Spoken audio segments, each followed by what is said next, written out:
You are now investigating the invisible. We and AI.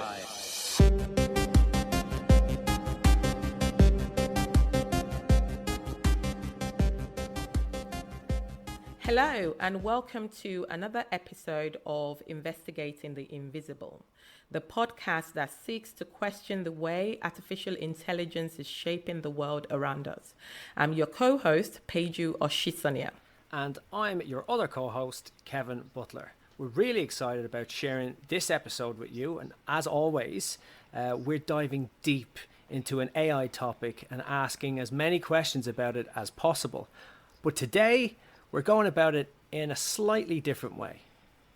Yes, we are sitting down for a fireside chat with Phillip, an expert in conversational AI and one of the brilliant minds behind Amazon Alexa. Philip's been working in the field of conversational AI for 25 years.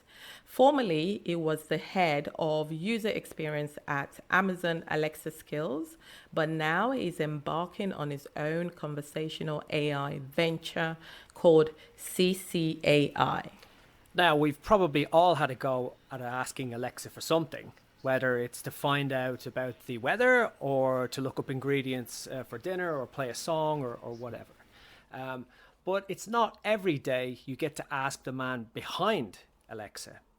So we invited everyone in the We and AI group to come up with their best questions about conversational AI. Conversational AI, what's that? Well, we'll be talking about that as well as voice recognition, Amazon, and more. Let's get started.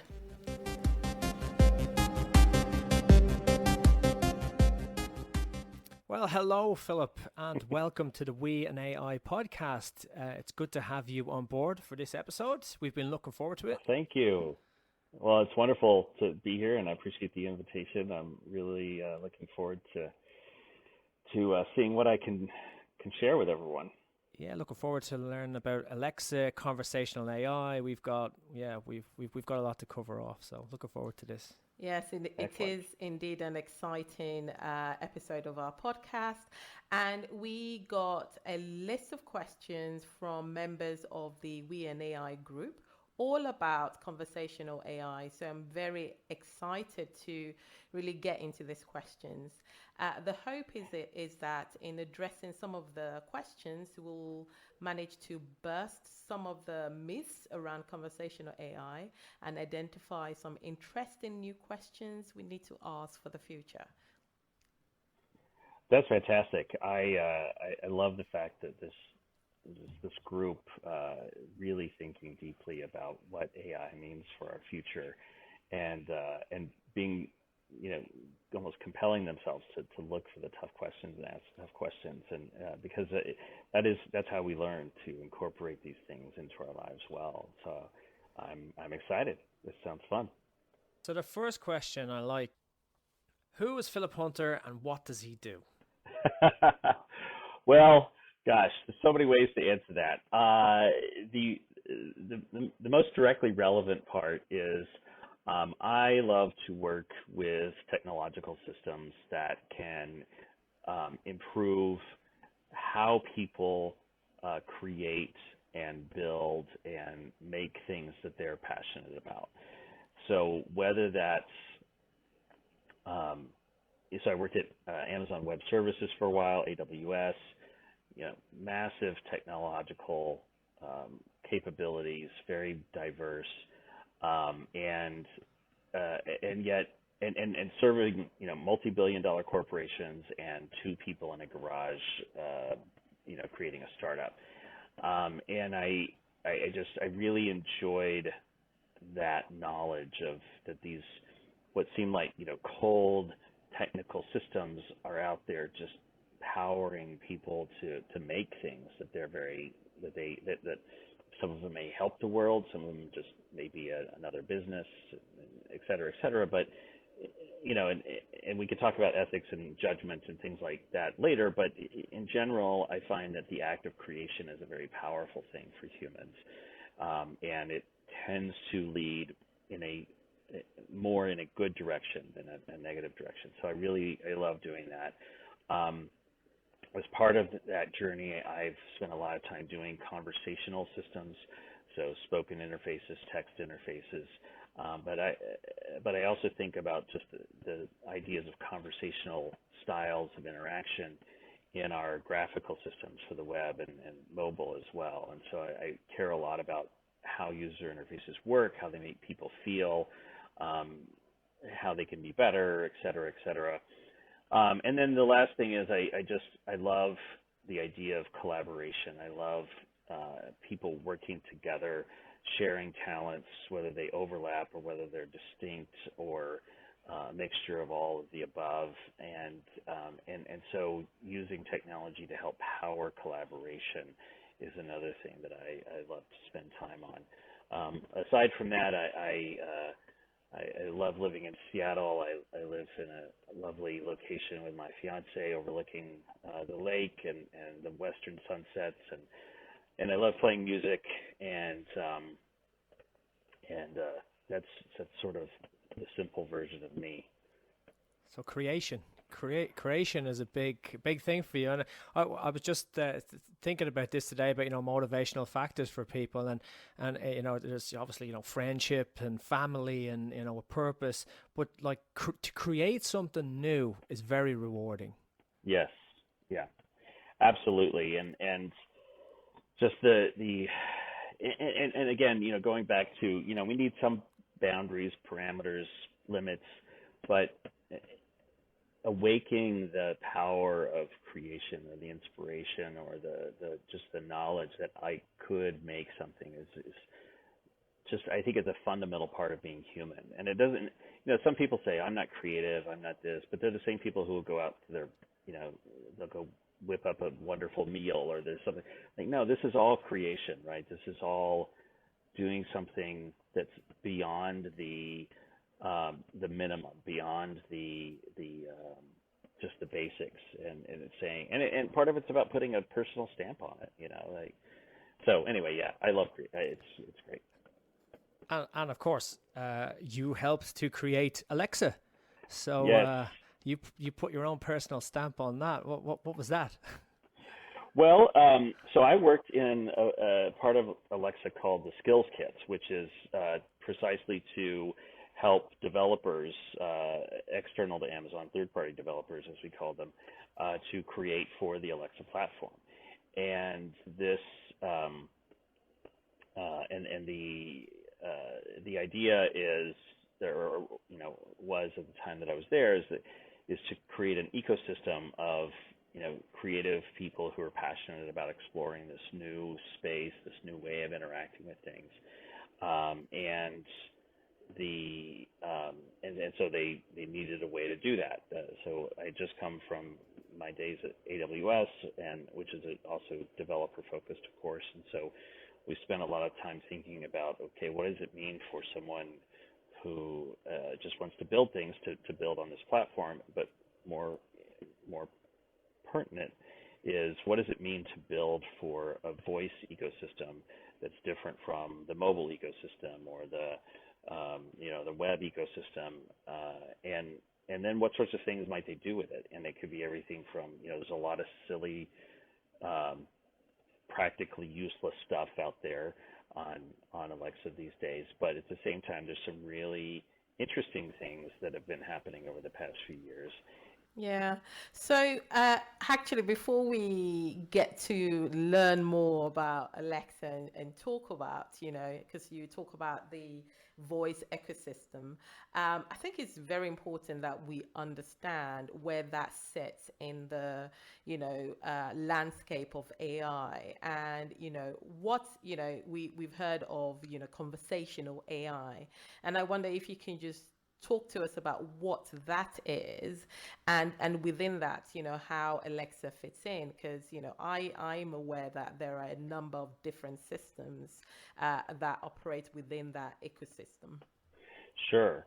So the simplest way to start there is the act of using your voice, and whether you get feedback from a device also in voice audibly, or through some other, through a screen, or even just an action happening, in another part of your home. If you say turn on a light, you want to see the light go on. So the idea of, in general, the idea of using your voice is currently being labeled as conversational. Now, I have some distinctions that I want to make there, but just to keep talking about the simpler view, it's when we think about conversation, one of the things we have to realize is that this is actually our interface with each other, right? This is before there was writing. It's probably at some point after pointing and hitting each other with sticks, we started to make noises that over time grew to mean, those noises started to become more and more differentiated, and then they started to, different noises or collections of noises started to mean things. And so really the language, the whole idea of language evolved as a set of ways to transmit and understand meaning. And now, of course, we use it for many, many things, some of which are very, very meaningful, some of which are very shallow in their meaning. A lot of times conversation just fills in silence. And we're okay with that. It's just one of the things we like to do with it. Now, conversation, when it's applied to machines, well, we're not to the same level. We're not anywhere close to the level of using language with machines in the same way that we use it with each other. And there's a number of really important reasons for that. That some of which are being worked on, and some of which are there's not much point in working on them quite yet. But there's also some obstacles to keep us from getting there. And one is that you see more and more talked about in the world today is just this idea of world knowledge, or common sense, some people call it. But it's basically the idea that when we enter a conversation with another person, there's a very, very, very long and complex set of things that underlies even the simplest conversations for us to be able to have them effectively. And where we're at with conversational AI is that our AI partner in that conversation is not capable of really understanding both all of the things that we bring to a conversation, but even more importantly, how all of those things work together to create a set of meaning that we are going to enter into with another person. So I'll give you a very quick example that I use in my talks.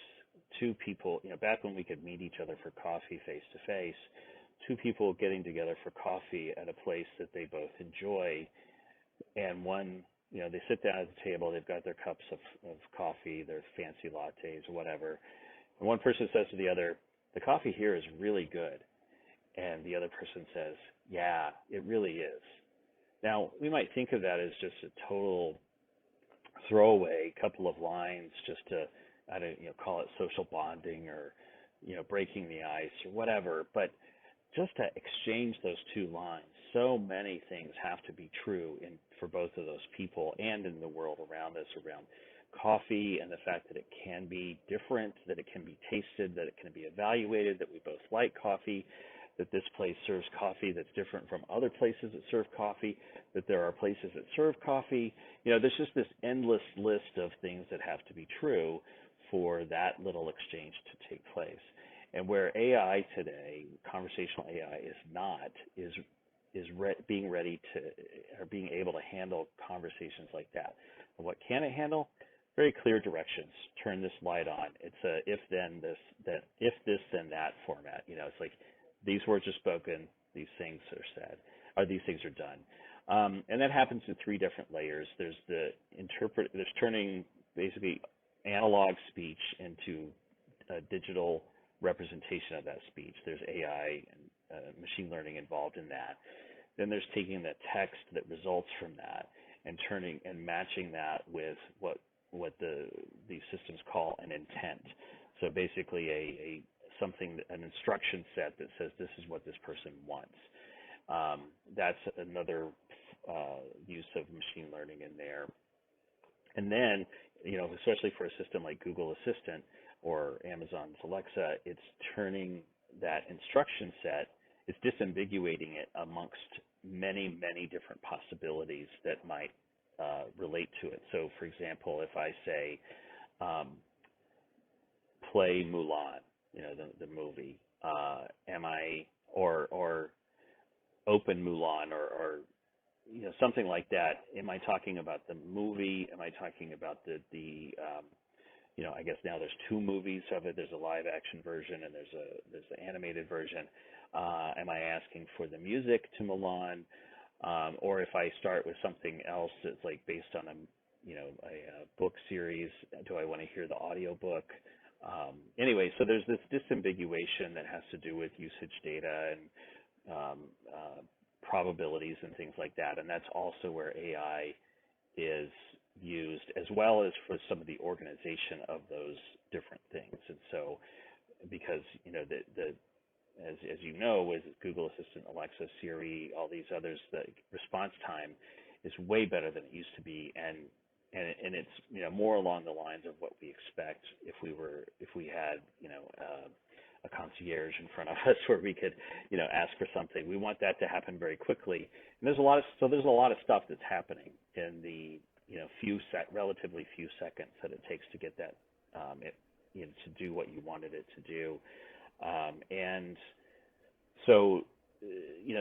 So at a very basic level, there's that conversational expectation of I say something and I expect a result that matches something that that's pretty darn close to what I said, and that's a fundamental principle of conversation. But there are many, many others that AI is not capable of yet. Context, for instance, even humans can get the context wrong sometimes. That's where we have misunderstandings. So right. Well, and there's a lot of tools that we have at our disposal that we hardly even think about, but we use frequently to navigate situations where we detect we're misaligned on context, or we misheard each other, or even and we do it to ourselves. We say, "Oh, wait, let me try to say that a different way. I don't think I was clear." So we know how to do that. AI doesn't know how to do those things yet. It doesn't even know how to recognize those situations yet. Right. So while we're on the point of Alexa, the topic of Alexa, how do we explain what Alexa is for those who have been living under a rock the whole time? Wow. Well, I think at a very simple level, the idea of an assistant is one that most people can at least imagine. Most of us haven't had an assistant in our lives. That tends to be a high dollar thing, whether it's in our job or especially if it's in our personal life.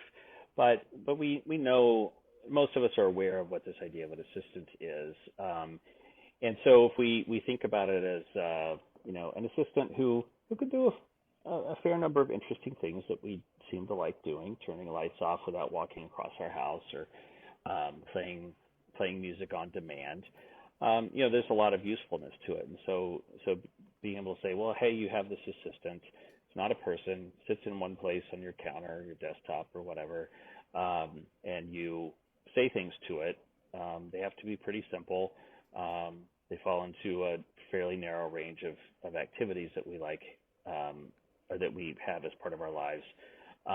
But you can use fairly normal language with it. You don't have to learn fancy words most of the time. You just you say turn off the light, or play this music, or ask me, let's play a trivia game or something like that. There's a lot of technology behind it. It's something that's much bigger than the physical device that's sitting on that countertop, but it's also something that does things for you that you are already doing. Most of us listen to music regularly. Most of us have lights and other things in our home that we control in various ways. I like to say this about mobile phones as well. think about the 90% of what you do on your mobile phone was probably something you did before you had a mobile phone. So it doesn't necessarily introduce new activities into our life, these virtual assistants, but it does help us do things, the same things, in a way that we weren't necessarily doing before, and hopefully most of that is in a way that's faster, easier, more enjoyable along those lines. Yeah. So if we move away slightly from the technical understanding of what Alexa is, can you talk a little bit to her personality?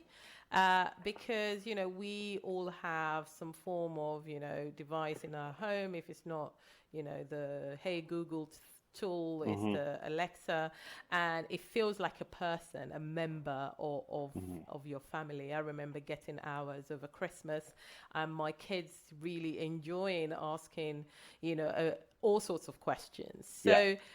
what is Alexa's personality? So that's a great.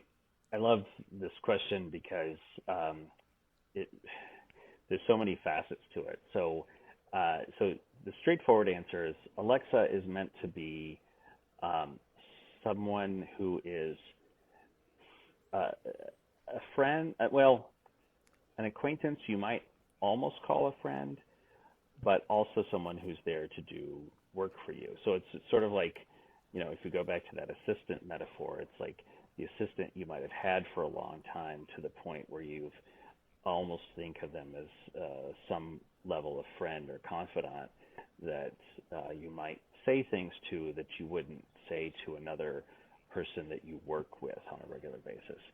And so that so that's one element of the personality, is to sort of be this trustworthy assistant. The other is that Alexa wants to be nice to be around, but not, let's say, a distraction or even obtrusive. So if when Siri first came out in 2011, one of the things that really got a lot of attention was her level of snarkiness. That you could ask certain questions and you would get a little barbed answer or response back. And then other times there was just some humor embedded in the response or things like that. And people initially loved that, and there's some reasons why that started to fall out of favor. But Alexa never went with that. Now you can ask for jokes. She'll tell you a joke. You can ask her to sing silly songs. You can ask her, quote unquote, personal questions, and she'll have some answers about that. You can even say rude things to her, and she has some specific answers for certain things. But in general, the personality is subdued, is more businesslike than, or just sort of matter of fact than engaging, and again, tries to be unobtrusive. Certainly, they do a lot of work to make sure that Alexa is not offensive, or even borderline offensive. And there's been some mistakes made in that area, but I can guarantee you that most of the, that they were I can almost guarantee you, I can't personally guarantee you, but that they were mistakes, not something done on purpose. Right. So that, really that it's just sort of that straightforward, a little bit more than acquaintance. You talked about a member of the family, and I there is something very real sociologically about inviting a device that portrays human characteristics into our home, right? Our home is our most intimate space. It's all sorts of things that are very, very personal happen there. And so to have a device that has some amount of intelligence within it or behind it, however you want to think about it, that's an important choice. And a lot of people choose against it. Other people welcome it and embrace it in a much more open and interactive way. Yeah, and I guess for me, the key words that you've described is more around, being an helper, Hmm. that assistance, Hmm. nice to be around. Hmm. So is that why Alexa is female? I mean, what was the rationale for going for the name and for it to be a woman? Yeah. Well, so first, the name it came from the Library of Alexandria. So just this idea of that at some point there was, a place or now an entity where you could access a tremendous amount of information, uh, potentially over time, knowledge, maybe not wisdom, but where there's this, sort of treasure of what humanity has gathered over the years, and then putting it to a useful set of work in some ways. Now, so that's the name started there. Once they had decided on a name that is most commonly associated with uh, females, female humans, the they also combined that with some research, and then this is where I think things start to break down. Some research that says more people are comfortable with a female voice when it comes to having a constant presence around them, and interacting with them for needs and desires. Um, and I think there we run into problems of historical, of having basically a historical bias that traditionally Yeah. we have unfortunately put females in many of those types of roles that were subservient or just not the primary roles in a society, and so it becomes familiarity, really, not preference, that we are more comfortable with a human female voice in that role.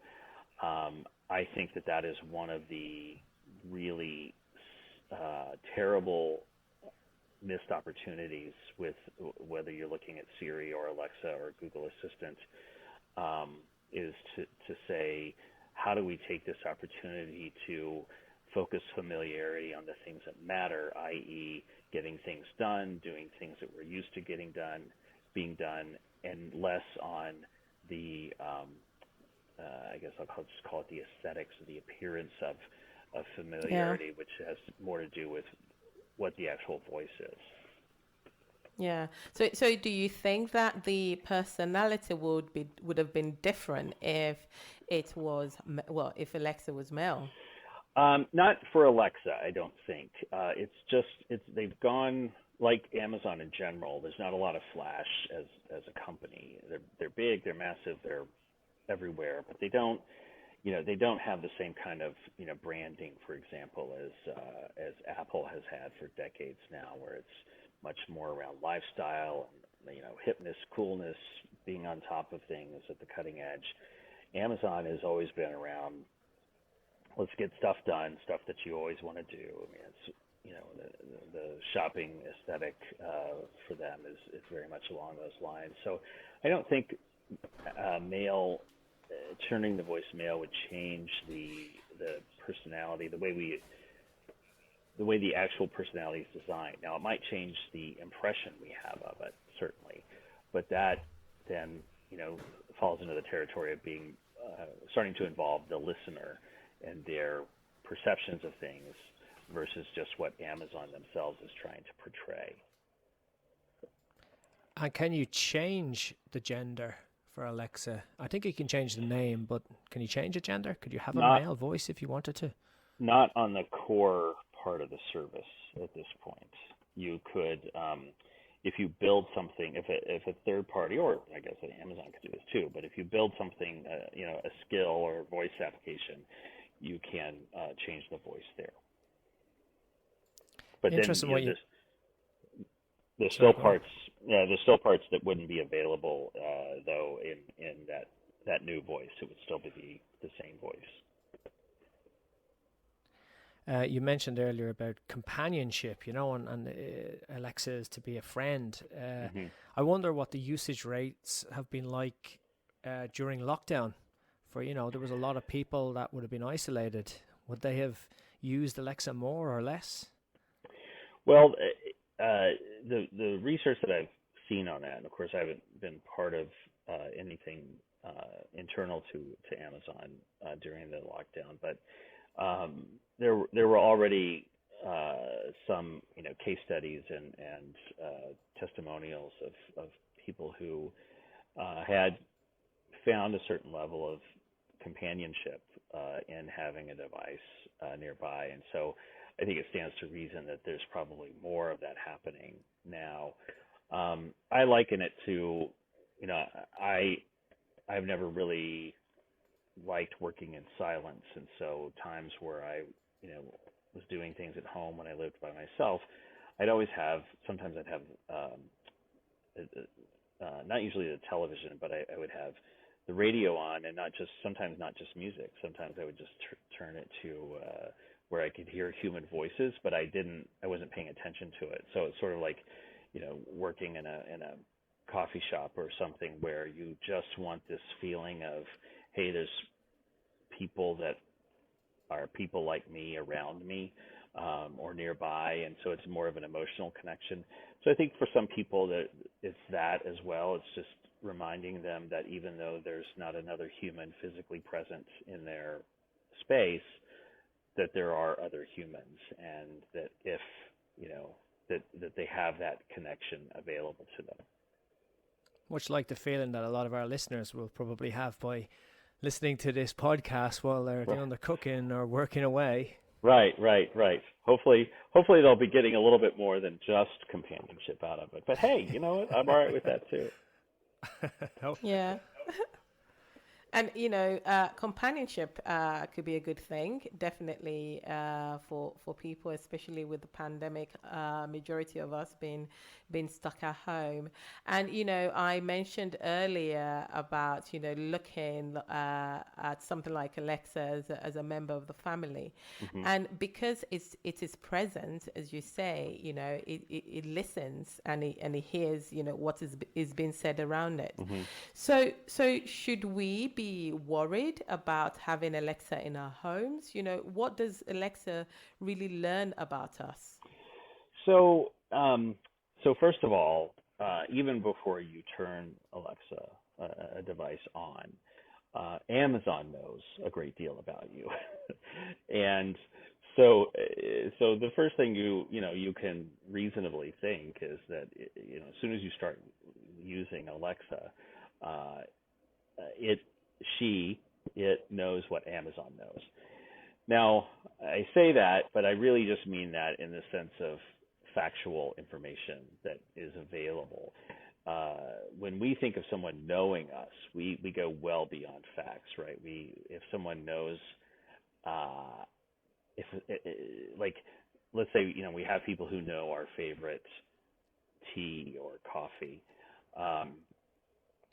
and they know just the idea of favorite, right, is something that's interesting to think about, and that someone would act on that on our behalf is not necessarily something we expect a corporation to do with the same emotional content that a friend brings to that, right? So Amazon being able to ship our favorite tea to our door, and first of all, we would have to go and tell Amazon that, whereas a friend could actually pick up on, like, hey, every time we get together, she orders this tea.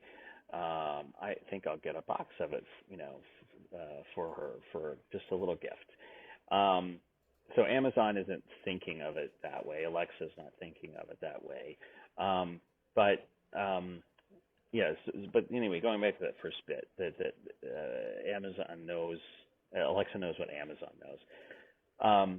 Secondly, you have to distinguish between what Amazon or what Alexa understands versus what Alexa hears.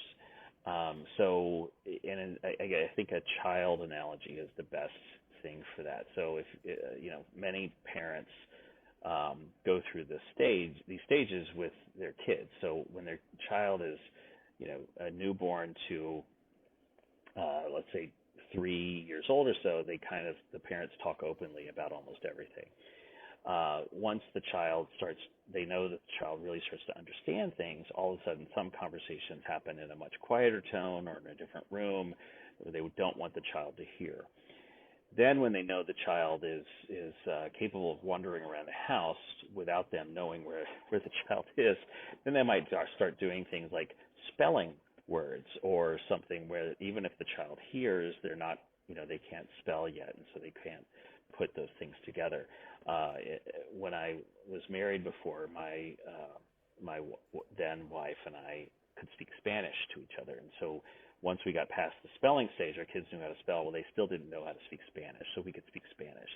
So our children hear us doing these things, but are they understanding? And the answer, of course, is no. They're not understanding for a while, but we do have to adapt, right? Because they learn how to sneak up on us, so they learn how to spell or things like that. And Alexa's, similar. Now, Alexa's learning things, but is she learning the things that she needs to understand our daily life? Not really.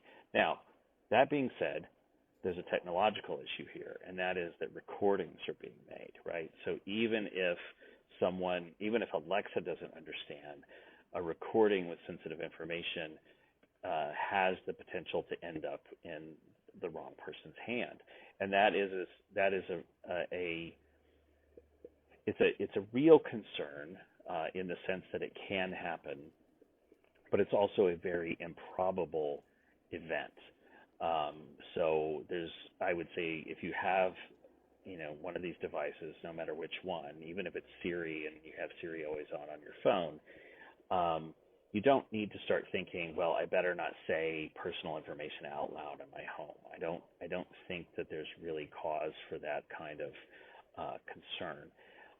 At the same time, if you do have that kind of concern, and I won't argue with you about it, I would say you need to change maybe how you approach having one of these devices in your home, and you can leave it on mute unless you're ready to use it, or there's some other things you could be proactive about, going out and seeing what's been recorded from you recently, and delete that.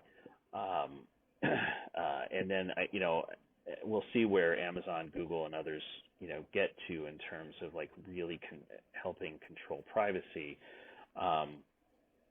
But overall, I don't think there's a lot of concern that needs to be had by everyday users of Alexa, any more than you would be concerned about Amazon or Google knowing things about you that, just by your shopping history or your search history.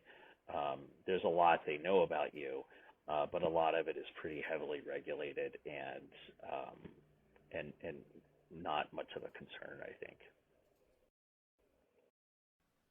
Okay. So our next question, and our next bunch of questions, we're going to do like a ready fire group of them now. We're going to throw them at you hard and fast, Philip. Okay. Sounds good. All right. So let's move on to a couple more questions that we've had from the We and AI members. The next one is about accents, dialects, and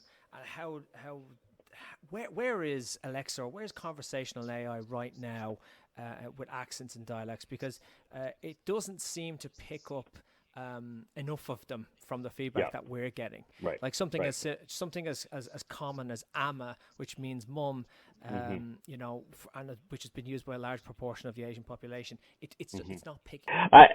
So all of the assistants are well behind where they should be, and there's just no doubt about it. And there's several studies out there. There's some really terrible videos that show terrible things where so one study involved folks here in the U.S. who English was their second language. I had no trouble understanding these people as they spoke in a video, and Alexa just had all sorts of trouble.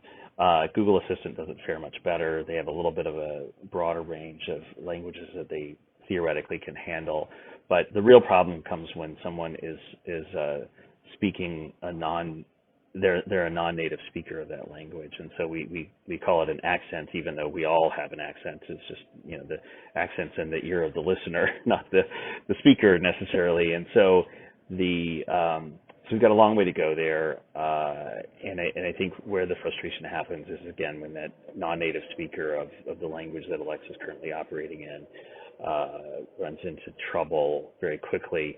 I will say, on a hopeful note, we are seeing a massive explosion in data set generation and data set manipulation these days that I hope will carry into to areas like this, where the first part of the understanding is really what's being impacted. And so hopefully that that first layer of getting the audio signal turned into a string of text properly sees a lot of benefit from the advances we're seeing in data sets.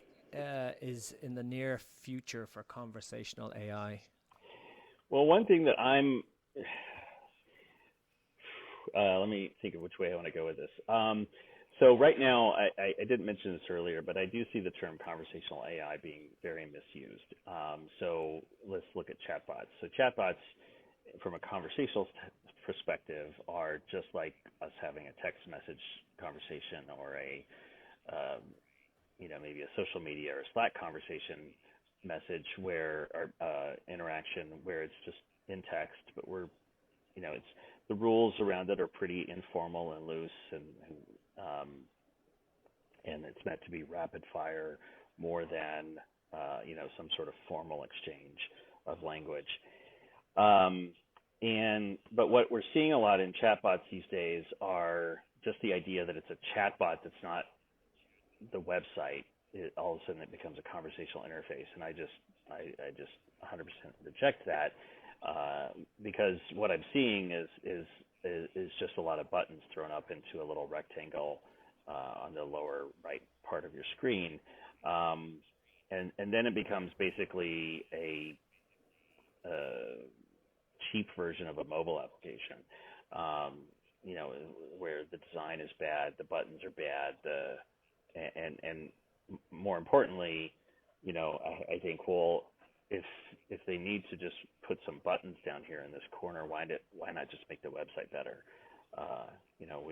People are much more familiar with websites than they are with how automated chat could work. So I get really frustrated by that, and some of the writing that I do is and will be aimed at those sorts of things. So I want to see. So I do think there's a place for chatbots. There's a place for automation with AI, and there's some real usefulness.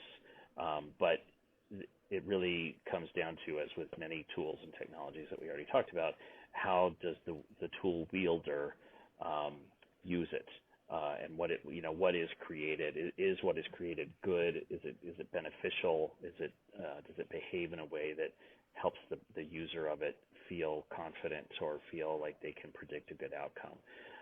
So I want to see those sorts of qualities built in, not just applications of the technology. I want to see usefulness, enjoyment, efficiency, confidence. I want to see those things built in. I think we're getting better at it. There's this whole new generation of people who are designing conversations. Up until 2015, 2016, there are a few hundred of us in the world, seriously, no exaggeration. And now my LinkedIn feed is full of all of these fresh new faces, which is great because we do need more of them. But like with any discipline, there's a set of things that people need to learn. One of the things too that I try to shine a light on is that language is not what you decide it is. Language is language. Language is what we as humanity do with it. And we have some really specific ways that we use language.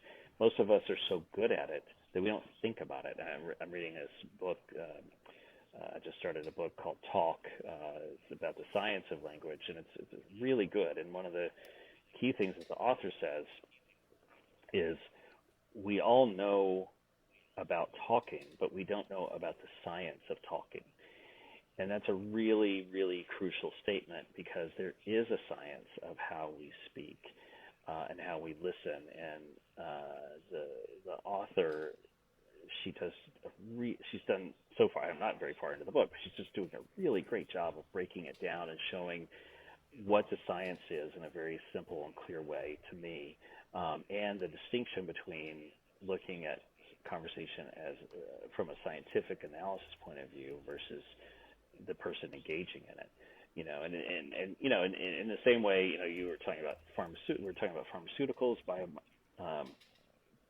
biology and biomedical science.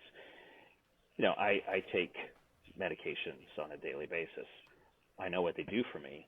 I don't have any idea how they do it in general, but I trust that there's a science behind it. I know there's a science behind it, and I know it's good for me, and I know what it does for me, and I know the benefit I experience. And I appreciate that somewhere there's a group of scientists who worked on that, and so we need to have the conversation designers, conversational technology builders need to have more of that scientific attitude about it. Just because you know how to talk doesn't mean you know how talking works. So that's my big hope, is that we get a lot better at that in the near term. Yeah, and I guess as conversational AI in its own right, becomes more advanced and built up, the adoption is going to increase, and the adoption is not only going to be a personal choice; it will seep into other areas of our lives without us even realizing it. So one of the questions that we got through actually asked specifically about your thoughts around, governments adopting conversational AI within, their departments and different organizations. Well, I think, again, to go back to our discussion of tools, tools could be good for a number of different things, and I think, certainly speaking on behalf of the U.S. government, we could do with a lot more clarity and simplicity, both in how our governmental systems work, but also in the ways that everyday citizens can engage with those governmental systems. So we have an infamously complex and strange tax code, right? And for a country who says they hate taxes as much as we do, founded on the whole idea of hating taxes, we have created this just monstrous tax system. And I know every year I have at least one question, and I really don't know where to go to, I don't know if I should be using a product for this. I don't know if I should wait for 3 hours on the phone to talk to somebody at our revenue service, but it's just, it's very difficult. And so I think one of the beauties of conversational AI is allowing people to ask questions in a way that feels natural to them, and then having a system that can respond to that, both in the sense of understanding what they say and then connecting them with the right help, or understanding that the system needs more information and has a very graceful way of asking for that additional information in a way that the person still feels confident and feels like they've made the right choice to engage this way, and obviously, of course, can still get the answer. So I'm not aware of, I know some of the major providers sell conversational systems to different governmental entities at all levels, state, federal, local, but I don't know of a large-scale effort to get the government to adopt good uses of this technology, and even more to the point, there's a relatively new part of our government called 18F, which is I can't remember what that code stands for, but basically it's a science. It's a design and technology arm of the government to really try to bring a number of our interfaces up to sort of what we would consider modern web and mobile practices. So I don't know if that team itself has begun investigating conversational AI. Well, you should tune in to I think one of our next episodes. We're going to be interviewing the UK government and asking them these questions. I So would we'll love to find hear out that. what they're Yeah, doing and how they're that promoting sounds AI, great. conversational AI.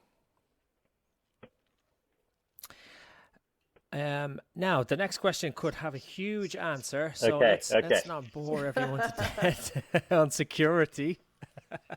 But what are the data security challenges with conversational Well, AI? so I actually don't think they're any different than most of our other technologies. The one obvious difference is that if you're using a verbal version of a conversational technology in public, then you run the risk of people overhearing.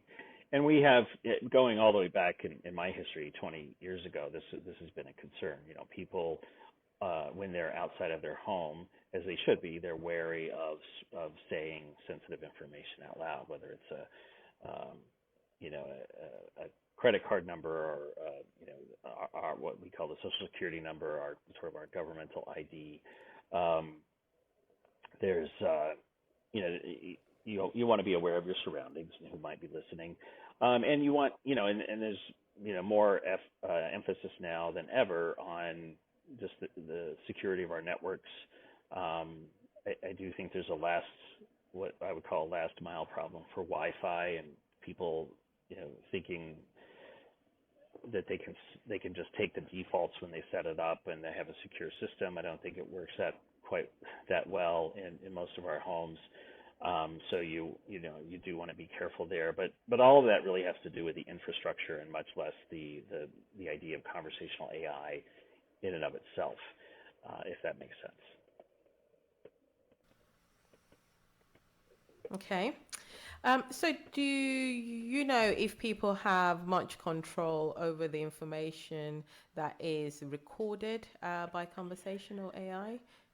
I mean, we talked earlier about, recording, on the Alexa, being able to listen to it. So do you think we have much control over that? Not really, no. Although again, and I don't say this to downplay the concerns, but it's not a lot different than the level of control that any of us thinks we have when we're browsing the web or using our mobile phone. There's even though we may think, oh, this is a Google device or an Apple device or whatever brand, like when we open up a web browser or do anything else that connects to the internet, our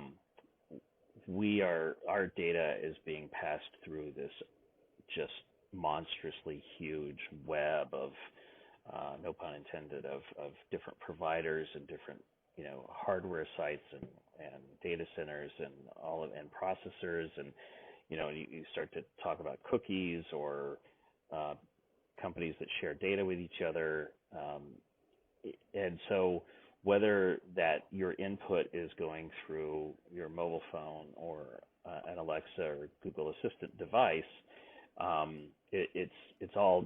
it's all going into the cloud, so to speak. It's, this massive network, global network we have. So and as we know, or as many of us know, and I assume this is true in most countries, that if you browse one site or two on the internet, and you go to another site and you see an ad for the place that you just visited. So there's all of this sorts of data at different levels, whether it's just mere presence or behavioral data, all the way to what we would call personal information, which could be everything from our government IDs to our credit card numbers to our address.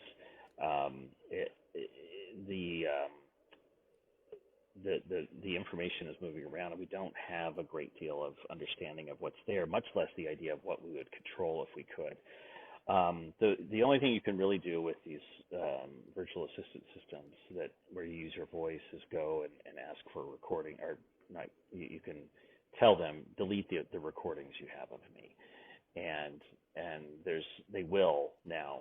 That wasn't true a couple of years ago, but they will do that now.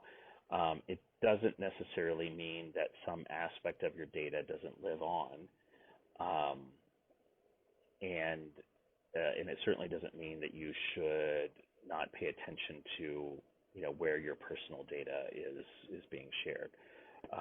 But control, I think, I don't think there's a lot of level of control there, because it hasn't been solved for the internet and mobile phone systems at large. So with this kind of more mass trust adoption and usage of voice assistants in particular, with their popularity, think about the future. Could we see future generations becoming less accustomed to writing? Well, yes. At the same time, I think that we used writing for a lot of things that we don't necessarily need to use it for anymore. However, that said, so I guess what I'm saying is there's a growing distinction between formal and informal communication. Whereas in the past, depending on how far back you go, there was a lot of emphasis between, if you didn't know someone, that you were going to have a formal level of communication. So, in many languages, there's formality, like formal verbs, formal forms of pronouns, and informal versions of pronouns and verbs. And so that sort of class distinction, and I mean that in the most general sense, but that classification distinction, let's say, people I know and am familiar with, people I don't know and am unfamiliar with, how we speak to them was different. Now we don't have that as much. You still pick it up in some areas, especially if it's sort of an official setting. But by and large, I think we're moving more towards, and maybe even a better way to say it is a less structured version of communication, and places where we need more structure. So if you want to write a good blog post, for example, discussing a particular topic, there's some really crucial elements that you need to include, and some really important considerations for how you phrase your words and shape your paragraphs and things like that. And so that sort of writing is critical. And whether you do that in longhand with a pen first and then type it in, or whether you type it directly into the computer, we could talk about the benefits and differences there. But in general, most of our writing today is going to end up in a digital form. But the same sorts of rules apply when it needs to be a structured message. Less structured communication, casual conversation, quick sharing of information, even if it's for business purposes or official purposes, we have started to, that's already started to break a lot of the old ways of doing things. And I could point to 100 examples, but won't for time's sake. But there's a great book out there called Because Internet. And if you want to see, that people can by Gretchen McCullough, she is a linguist and sort of an internet historian. And she does a marvelous job of breaking down this idea of it is the internet basically, or mobile phones or whatever, making people worse at writing. And her answer is no, when it's writing for certain purposes. But the other things don't matter. So, and the other things have their own level of sophistication. Just because something isn't structured doesn't mean it's not sophisticated. So anyway, if anyone really wants to dive into that topic, I can't recommend that book strongly enough. A key part of this this podcast series is really it's about arming people, our listeners, with the questions that they need to ask in order to improve AI and understand it better and help really with the positive evolution of it. So what's the question that we should be asking about conversational AI and its role in our lives? The question there is a question I would ask about any technology, or almost any purchase even that we make, or anything it doesn't necessarily have to involve money, but something we bring into our lives. Why are we really bringing it into our lives? I think it's helpful for us all to understand very deeply why we choose to bring a thing into our lives, whether it's a sophisticated technology or even just a simple thing for our household. As we talked about earlier, I love creation. It doesn't mean everything that's created needs to be part of my life. I want to have things that are in my life that do good for me, whether it's emotionally or helps me live my life better through activity or some other benefit. I want things that are meaningful to me, so I make choices about quality or aesthetics based on that. And I think those are the sorts of questions that anyone faced with especially a technological decision, because technology tends to have sort of network effects that we're not always thinking about when we bring it into our lives. So I think it's even more crucial to say, what am I bringing this into my life to do for me? And look at the answers to that. And if the answers aren't pretty strong and convincing, then I'd say put it off. Wait, see where it goes, and then decide later, rather than bringing something into your life and then saying 6 months later, I don't know what I'm doing with this. I haven't talked to it in 6 months. Why did I ever buy this thing? So a lot easier to put the decision off, or a lot better in my view to put the decision off rather than reach a level of dissatisfaction and sort of strike it out from then on out. So if I can summarize on that, are you saying understand the value of this tool before you invest in it?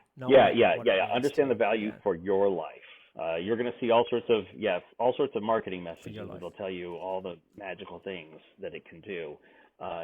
Look at those and decide what's important for your life. All right. Thank you very much. I think that's the end of our questions. This has been a fascinating chat. I've learned a hell of a lot more about conversational AI. Awesome. I'm so glad to hear that. That's what I live for.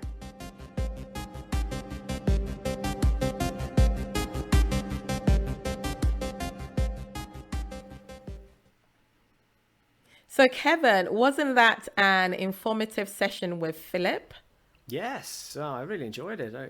I'm so glad that all of the We and AI members contributed with so many great questions, because I got to learn a load. Yes, indeed. And, we have Alexa in our homes. We're starting to take it for granted, but it's really, really good for us to be able to understand how it works, how it fits in, and challenge our assumptions about it, really. And it is really invisible, isn't it? Yes. So it's a great episode to dig into, to delve into. So hey, what stood out for you in that interview? Well, I mean, the biggest learning for me is that Alexa isn't going to replace us as humans yet. Okay, so it can do tasks for us, very directional tasks like switch on the light, switch it off. But, even though, the whole field is being called conversational AI, you really can't have a conversation with it as yet, like you would with your human housemate or friends, right? Yeah. It's kind of like two monologues and us having to adapt to its capabilities. Rather than a full flowing conversation, which is, the promise, but that's not where we are. Yes. So there's still hope for us humans. The machines are definitely not taking over. So I found that quite reassuring in the conversation. Yeah, it does seem like it's a long, long way away from Data on Star Trek. We're a long way away from that. Yes. So what else stood out for you, Kevin? So on that point, really, it can't understand the context, recognize situations. He mentioned about Mulan, play Mulan. Well, what Mulan is that? Is it the old one? Is it the new one? Is it the play? Is it the music? Is it the soundtrack? Whatever. So that's it's not really convenient. It's probably easier for you in some situations to just, execute the task yourself. One thing I think was really interesting was about he didn't give this at the very beginning, but he started kind of to talk about how we use AI now, right? And we're using it as a new way to carry out old tasks.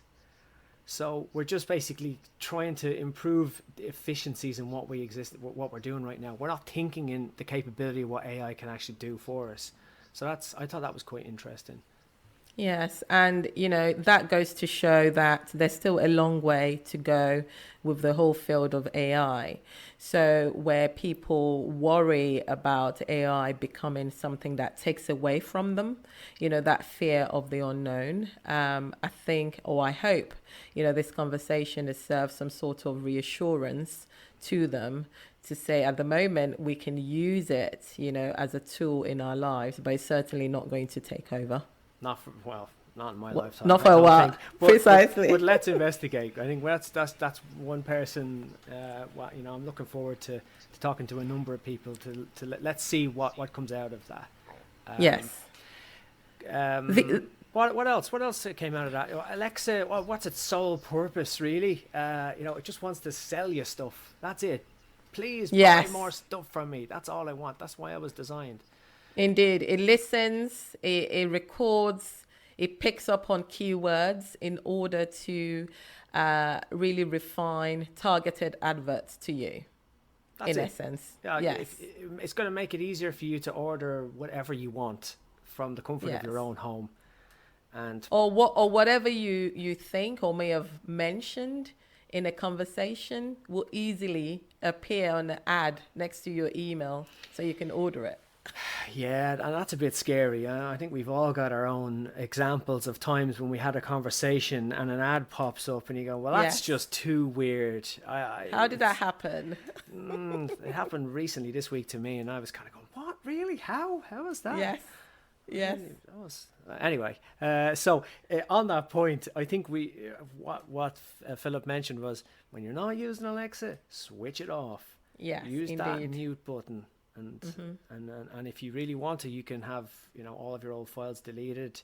But we should really be looking into that. What kind of information is stored? What can I see that has been stored? Am I comfortable with that? Yes. So I don't have Alexa as a. It's not always on in the house. I have it just through my TV, and I have to press a button in order for Alexa to hear what I'm saying. That's perhaps another way of controlling having that device in your house instead of just having it on all of the time. Yeah, but then again, you've got your mobile phone, which is on all of the time. I don't know. You can't win. You can't win. No. Well, I guess the other thing, the other part of the chat that I really enjoyed is actually understanding how they came up with the name Alexa and, the sex of Alexa or gender, so to speak. So female, we all think of Alexa as female, and the conversation around how we are imposing our impression of Alexa on the expectation of Alexa. What did you think about that, Kevin? Yeah, I thought that was quite interesting. That a female voice is apparently more comforting, which probably reinforces the unconscious bias about gender Indeed. roles. Mm-hmm. So it's not helping things, really, is it? So maybe they can find a male suiting voice. Who knows? And then we will interact with it differently. So perhaps when, the male Alexa tells us to do something, we probably listen more and be on alert. Because my kids certainly don't listen to me at home. Who could we get? What male voice could we get? Like Morgan Freeman or something like that? Yes. A deep, nice, lovely tone would do nicely. Thank you. Yeah. Very good. And the other piece I thought was interesting. We didn't have time in this, but he mentioned a book about the science of conversation. Yes. I'd love to find out more about that. How we listen, how we converse, because that's part of the reason why they chose a female voice, for example, as part of the personality. but what she listens to and how she responds and all of these things. So Yes. I'd like to learn more about that. Yeah, and conversation is certainly, well, the art of conversation is certainly something that we take for granted because we all talk to, one another and we think we are conversing, but are we really conversing? Are people listening? Understanding what we're saying? Are we getting our messages across? Actually being able to, dive into understanding how technology is trying to understand the art of conversation would make us think about what we're achieving in our conversation. So I think that was a good learning opportunity there. And in many different areas that we've looked into, we're finding that in order to understand how to make AI work well, we have to understand how we work. Yes. Yeah? So yes. If I want to replicate a conversation, I have to understand how humans talk and communicate with one another. So that's fascinating. Yeah, so this whole journey of AI, and as we've been talking to other guests, is further reinforcing to me that it's an opportunity for us to learn about ourselves, and we see the good, the bad, and the ugly as we are developing AI systems, which is, fascinating and interesting if you have an interest in AI like we do, Kevin, but can be a worry for people looking from the outside in. Yeah, and I think you can see from some of the developers we've talked to is the more they understand about how humans work, they're like rubbing the sweat off their brow, saying, "Oh my God, we'll never be able to recreate this.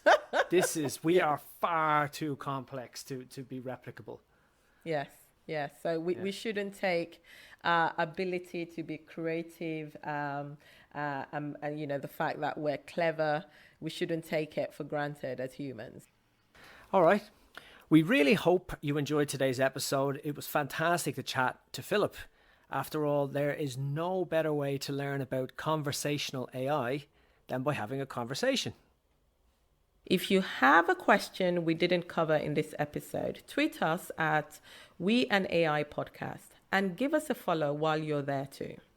If you like this episode, make sure to rate us or even share with your friends. It really helps us to keep making more. And of course, subscribe so you can keep investigating the invisible.